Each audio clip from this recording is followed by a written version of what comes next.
잠깐신학 평생신앙 주재훈 목사입니다. 우리 이스라엘의 역사에 대해서 그리고 그 역사 뒤에 숨어있는 우리가 보아야 할 문화적인 배경에 대해서 함께 이야기 나누고 있는데요. 벌써 신구약 중간기까지 진행이 되었습니다. 신구약 중간기라고 하는 시대는요, 이스라엘 백성이 포로기를 마치고 포로 귀환에서 돌아온 이후에 예수님 탄생하기까지의 한 400여 년 정도를 이야기합니다. 왜 신구약 중간기라고 부르냐면요, 구약이 끝나고 신약이 시작되기 그 사이 시간이다 해서 신구약 중간기라고 부릅니다. 혹은 침묵기라고도 부릅니다. 예언이 없고 말씀이 없는, 말씀이 멈춘 시간이라고도 부르죠. 정치적으로는 대제국의 식민지 지배를 받는 시절입니다. 페르시아가 지배를 하고 물론 그 포로 귀환을 시켜줬습니다만 페르시아의 영향력 아래에 있던 시절이죠. 그러다가 얼마 지나지 않아 헬라 제국, 알렉산더 대왕이라고 하는 걸출한 위인이 등장을 해서 대제국 헬라 제국을 건설합니다. 이제 헬라 제국의 영향력 아래에 있게 되죠. 알렉산더 대왕이 죽은 이후에 헬라 제국은 분할 통치가 되는데요. 그 분할 통치되면서 프톨레미 왕조의 아래에도 있다가 셀주커스 왕조 아래에도 있게 되고, 그러다가는 셀주커스 왕조는 헬레니즘 문화를 강요했거든요. 그래서 그 종교적인 정치적인 강압에 견디다 못한 유대인들이 혁명을 일으킵니다. 이 마카비 혁명을 통해서 예루살렘을 탈환하고요. 그리고 성전을 수복합니다. 그리고 이어지는 하스모니안 계열의 사람들이, 지도자들이 한 100년 동안 독립된 유대 왕조를 만들어가게 됩니다. 이때를 유대 독립 시기, 하스모니안 왕조 시기라고 부릅니다. 우리는 12월 25일 성탄절로 지킵니다. 하지만 유대인들은 조금 다른 방식으로 성탄절을 보냅니다. 혹시 보신 적 있으신가요? 수전절이라고 하는데요, 하누카라고 부릅니다. 바로 이 마카비 혁명 때, 하스모니안 왕조 때 예루살렘을 회복하고 성전을 회복했던 날을 기념하는 겁니다. 성전 회복하고 예루살렘 성전에서 하나님께 예배드렸던 그 감격, 우리의 종교, 우리의 신앙을 회복했다.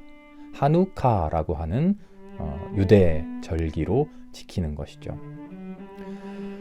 그렇게 100여 년 정도 유대가 독립해서 살아가다가 더 커다란 대제국의 힘 앞에 굴복하게 됩니다. 어딜까요? 네, 로마 제국이죠. 로마의 폼페이 장군이 유대를 침공해서 BC 63년에 드디어 유대 땅을 점령하게 되고요. 특별히 예수님 시절 헤롯이라고 하는 그 위임 통치 받은 지도자가 유대 땅을 지배하게 되죠.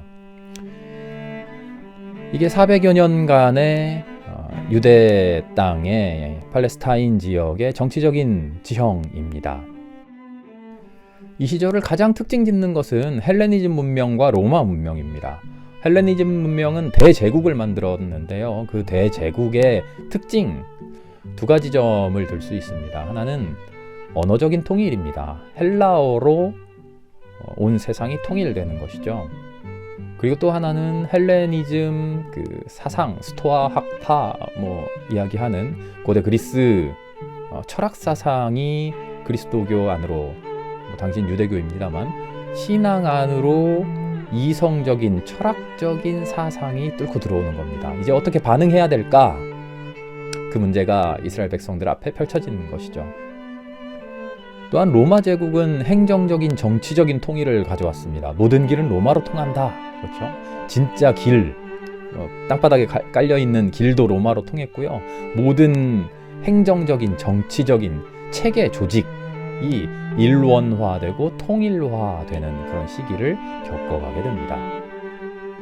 이 시기를 겪어가면서 유대인들은 철저하게 정치 세력, 우리가 어떻게 극복해 볼 수 없는 그 정치 세력을 수용하고, 문화적인 세력을 수용하고 어떻게 응답할 것인가, 어떻게 우리가 변화할 것인가에 초점을 맞췄습니다. 그러다 보니까 각각의 방향들이 달랐겠죠. 신념이 달랐겠죠. 그러면서 이 시절 유대 공동체 안에 여러 분파들이 생겨나게 됩니다. 서로 다른 이념 집단이 생겨나게 되는 것이죠. 그중 첫 번째가 우리가 너무나 잘 알고 있는 바리새파들입니다. 바리새파 사람들은 마카비 혁명 이후에 유대인들 사이에서 주류로 떠오르게 되는데요.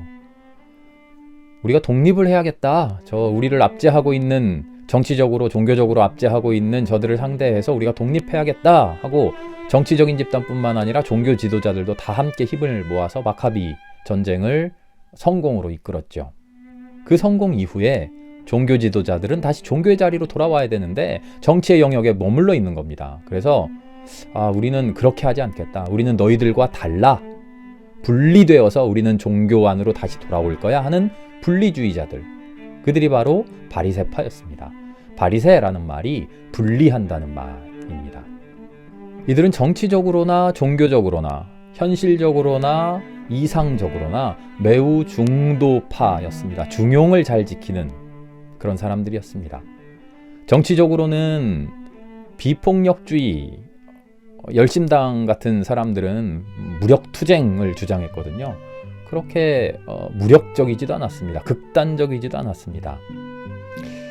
그런가 하면 현실에 타협해버리지도 않았습니다.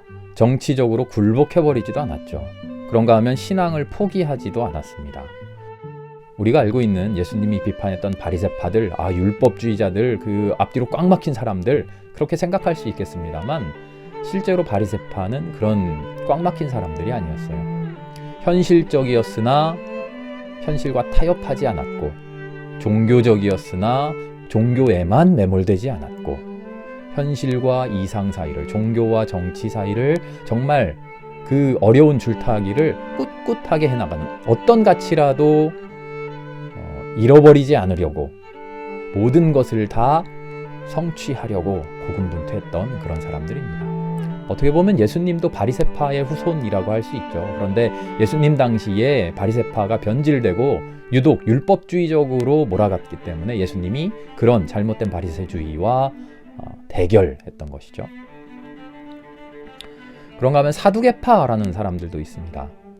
솔로몬 시대의 사독이라고 하는 제사장, 사독이라고 하는 제사장의 그 계열을 말하는데요. 사두개파. 이 사람들은 엄격한 율법주의자들입니다. 종교적으로 매우 보수적인 사람들입니다. 그래서 헬레니즘 시절에 그들에게 들어온 헬레니즘 사상들, 엄밀하게 말하면 이교 사상들이죠. 영혼 불멸이니 천사 부활이니 하는 그런 새로운 이야기, 엄격하게 보면 우리 율법에, 구약에 전혀 없는 이야기들을 철저하게 반대했습니다. 그래서 신약 성경에 보면 부활을 믿지 않는 사두개파 사람들 이렇게 나오죠.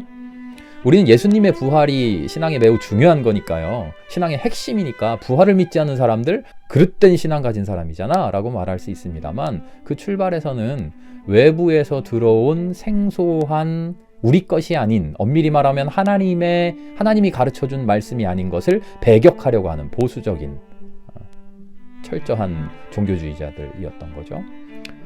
그런가 하면 한편으로는 이 사람들은 정치적으로는 정치 권력과 타협하는, 권력에 충성하는 그런 성향을 보였습니다. 어떤 상류층에 속한 사람들이기도 했고요. 종교적인 보수주의, 그러나 정치적인 타협주의를 삼았던 사람들, 사두개파 사람들입니다. 또 다른 공동체도 있었습니다. 그들은 열심당, 젤롯당, 젤롯이라고 하는 말이 열심이라는 말인데요. 열심당원 사람들입니다. 이들은 바리새파의 한 분파이기도 한데요. 열심을 다해서, 열과 성을 다해서 폭력을 행사해서라도, 무력을 써서라도 정치적인 독립을 쟁취하자 하는 그런 사람들이었죠. 열심당에 반대되는 사람이 헤롯당입니다. 우리 일제시대 때 친일파 생각하면 됩니다. 로마에서 임명한 분봉왕인 헤롯에게 충성하는 열렬한 맹신자들, 그들을 헤롯당이라고 하죠. 그런가 하면 에세네파, 쿰난 공동체라고도 부르기도 하는데요. 이 에세네파라고 하는 독특한 그룹도 있었습니다. 이 사람들은 현실 세상을 벗어나서 탈현실적인 종교에 매달렸던 사람들입니다. 심판에 대해서 생각했고요. 영혼불멸, 영원한 생명을 갖겠다. 어디서요? 이 땅에서가 아니라 현실 다 버리고 저기 꼴보기 싫은 거 다 버려버리고 저기 동굴로 숨어 들어가가지고 금욕하고 하나님 말씀 잘 지키면서 하나님만을 만나야지, 세상을 버려버려야지 하는 그런 사람들도 있었죠. 이런 여러 사람들이 함께 부딪혔던 것이 바로 신구약 중간 시기입니다. 헬라니즘 사상이 이스라엘에게 들어오면서 종교적인 변화가 매우 중요해졌습니다. 성전 중심에서 회당 중심으로 바뀌게 됩니다. 제사를 드리기가 힘들어지니까 하나님의 말씀에 대한 교육으로 종교 행위가 방향성을 달리하게 되는 것이죠. 그리고 그 다음에 중요한 것이 말씀의 선포, 예언 활동이 종교의 중심이었는데 말씀의 교육, 말씀의 해석, 이해가 종교의 매우 중요한 자리를 차지하게 됩니다. 그래서 유대 랍비들, 미쉬나 게마라, 학가다 하는 그 말씀에 대한 해석, 율법에 대한 해석이 이 당시에 터져 나오는 것이고요. 그것이 나중에 모이고 정리된 것이 탈무드라고 할 수 있죠. 헬라어로 히브리어 성경이 헬라어로 번역되는 70인역 성경이 나오는 것도 이 시절입니다. 순환의 시대를 견딜 때, 혼란의 시대를 견딜 때 신앙은 폭발적으로 성장하거나 혹은 신앙은 무너져 버립니다. 현실의 아픔을 신앙으로 초월하고 인간의 눈이 아닌 하나님의 눈으로 세상을 보기 시작할 때 신앙은 폭발적으로 성장합니다. 포로기 때 그랬죠.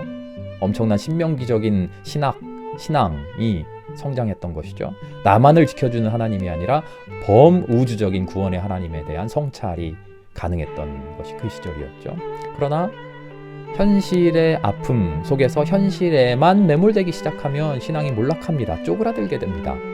현실 타개를 위해서 지극히 정치적인 메시아를 열망하고 나를 구원해줬으면 좋겠어. 이 상황이 어떻게 빨리 내 바람대로 변했으면 좋겠어 하는 그 열망만을 가지고 있는 종교. 혹은 탈현실적인, 현실과는 아무 상관없이 골방으로 들어가는, 문 닫아 걸고 하나님만 외치는 그런 저급한 종교.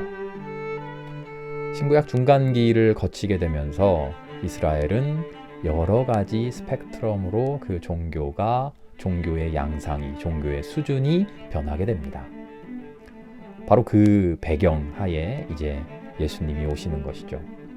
예수님이 오시고 종교의, 신앙의 혁명이 일어나는 시간을 이제 다음 주 함께 맞이해 봅시다. 잠깐 신앙, 평생 신앙이었습니다.